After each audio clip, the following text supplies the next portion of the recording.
Okay, Yokomi Giants. Today we are in our journals taking notes, and we are going to put the date, next blank page, and I'm going to pause the video right now, and I want you to put this title at the top of the page. Adding 0 to the dividend. Adding 0 to the dividend.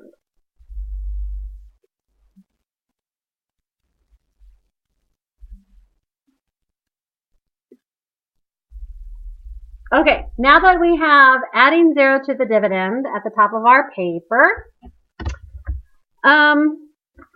we need to remember there's another layer to long division. And sometimes when we are dividing using long division, we have a remainder. And sometimes that remainder is just left over, but sometimes we can't have a remainder. And we need to completely divide that number into equal parts. And so what we do is we add 0 to the dividend. So for our first example, let's go ahead and write next to the red line, let's go ahead and put 372 divided by 15.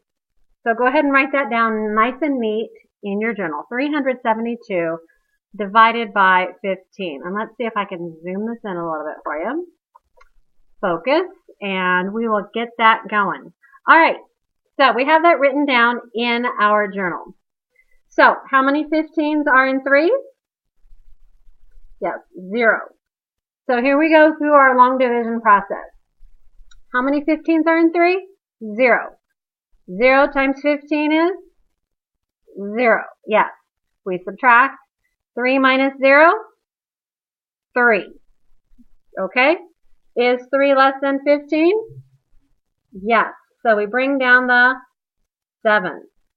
All right, here we go again. How many 15s are in 37? So I think out loud, or I think in my brain. I'm thinking out loud, but we think in our brain. 15 and 15, my doubles. That 2 15s is 30, so let's try 2 in my quotient space. 2 times 5 is 10. Carry my 1. 2 times 1 is 2, plus 1 is 3. Let's subtract. 7 minus 0, 7, and 3 minus 3 is our 0, and we can just leave that space blank. Let's check. Is 7 less than 15? Yes, so we can bring down the 2. Alrighty. So I'm thinking that if 2 groups of 15 is 30, I'm thinking, wow, I can double this and get 60. So what is double 2? 2 and 2 is 4. So let's go ahead and put 4 here. Let's multiply. 4 times 5 is 20. Cross that out, carry the 2 over. 4 times 1 is 4, plus the 2 is 6. Alright, let's subtract. 2 minus 0 is 2. 7 minus 6 is 1. Check. Is 12 less than 15? Yes. So, in 4th grade, 3rd grade, or 4th grade, you would normally stop here and say, my answer is 24 with a remainder of 12. Or you would say, my answer is 24 and 12 15ths. Right? Because we would take the remaining of the dividend and use it as the numerator over the divisor. Well, this doesn't always work. Sometimes we need to completely finish dividing the amount to give an equal share to wherever it's going. So here's a legal math move. We add a decimal. Everyone add a decimal after the 2. Pop it straight up into our quotient space. You got it? Then we add a 0 to the dividend. So once we check that 12 is less than 15, we see we have a remainder. We put the decimal, add a 0 in the tenths place, then we can bring it down. All right, so we are going to the size of piece that is going to be less than 1. We're in the tenths place, right? So we have 120 tenths. So, thinking out loud, how many 15s are in 120? Well, let's see.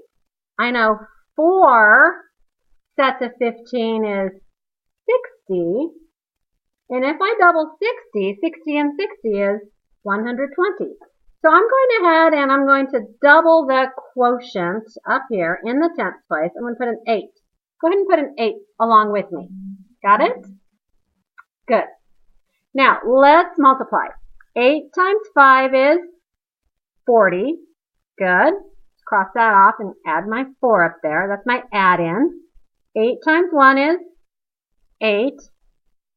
8 plus 4 is, you got it, the 12.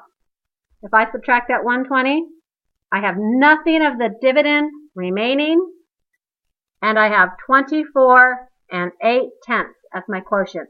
So I have completely divided out the dividend. You got that? So I'm going to pause the tape right now, pause this video, and we'll make sure everyone's caught up and you have answer any questions. And then we're going to go ahead and write a second example below this. Okay?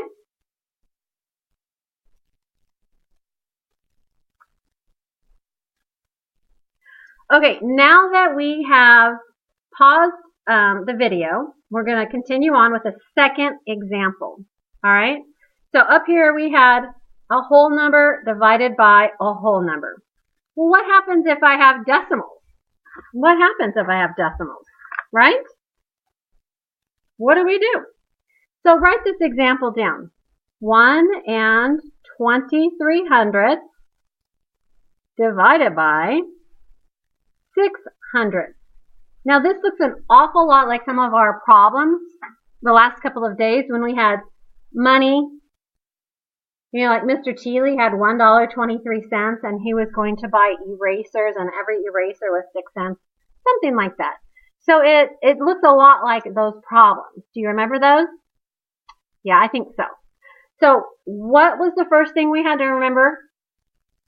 The divisor always has to be a whole number. So we move the decimal 2 places to the right because we're multiplying by 10 to the power of 2. And because we move this 2 places to the right, this decimal gets moved 2 places to the right. So let's set that up in long division. All right? So skipping a line, I'm rewriting the problem here. 123 divided by 6. All right? Let's work this out. How many 6s are in 1? That's right, 0. 0 times 6 is 0. Okay, so 1 minus 0, 1. I hope I'm not going too fast. If you are, just please raise your hand and let me know, and we will pause the video. All right, we check now. Remember Mr. Long Division? We check. 1 is less than 6, so we bring down the 2. How many 6s are in 12? Yes, 2. 2 times 6 is 12. Subtract. 12 minus 12 is 0. Is 0 less than 6? Yes. So we bring down the 3. How many 6s are in 3? That's right. We cannot get a group of 6 out of 3. So we put a 0 in our quotient space above this 3. 0 times 6 is 0. We subtract. So we have this 3 remaining in the dividend. Remember our legal move that we just did in the previous problem? We put a decimal after our last digit, pop it straight up into our quotient space. And then we add a 0. All right? We've already checked, and we know that 3 is less than 6, so let's go ahead and bring down this 0 in the 10th place.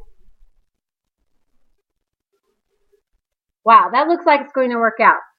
Looks like a basic math fact to me. How many 6s are in 30? Or, what times 6 will give me 30? Yes, 5. So 5 times 6 is 30. We subtract. 30 minus 30 is 0. And we come up with an answer that is completely divided in equal parts by adding a decimal and then a 0 to the dividend.